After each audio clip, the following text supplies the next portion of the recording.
Hello there, this short video will give a basic introduction to what I mean when I talk about play with adults. It will give a really quick set of definitions around play, games and gamification. First of all, gamification. We'll get this out of the way because it's a term that comes up a lot when you look into these sort of things.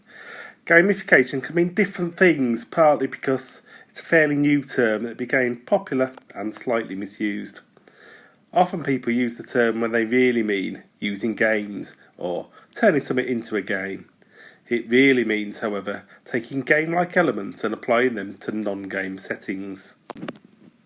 Think of things like fitness trackers that give you points and badges for hitting targets to get an idea of what gamification looks like.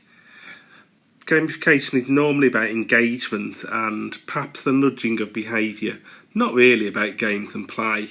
It's sometimes critically referred to as badgification. Play is harder and vaguer to define. I think this is probably because play really happens inside your own head, so it's hard to be sure if someone is genuinely playing or just going through the motions. It's nice to look at lists of attributes to get towards a definition, for perhaps Stuart Brown's list, which borrowed heavily from prior definitions. Stuart Brown summed it up as play being apparently purposeless, voluntary, having inherent attraction, a freedom from time, a diminished consciousness of self, and desire to continue playing. But at the root of it all, I tend to think that if you think it's play, then it is. And that for you, at that time, the activities you're undertaking have different meanings than if you were doing them in a non-play setting. As Bernie de Coven said, when we're playing, we are only playing. We do not mean anything else by it.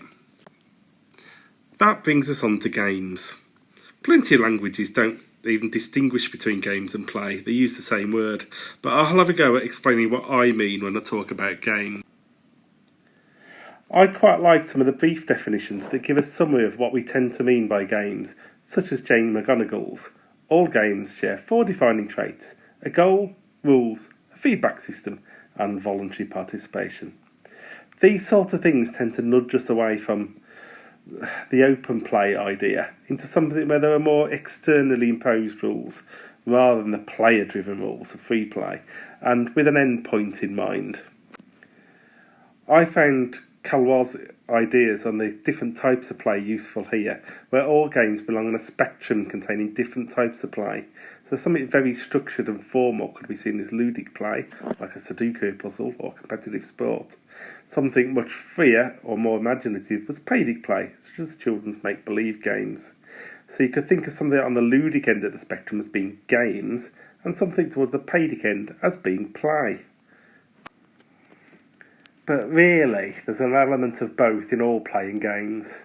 So I tend to use games when I talk about something with externally imposed rules, but I might use games to get more of the freer, paidier style of play into my work through allowing players to change the rules to suit themselves. So, in a nutshell, gamification is about using the language of games and competition to increase engagement. Play is an activity, but it's as much a state of mind as anything else, and to me is very closely linked to the idea of playfulness. Games, in my mind, are more formal instances of play that can slip into something more playful if you let them. So, thank you for listening, and goodbye.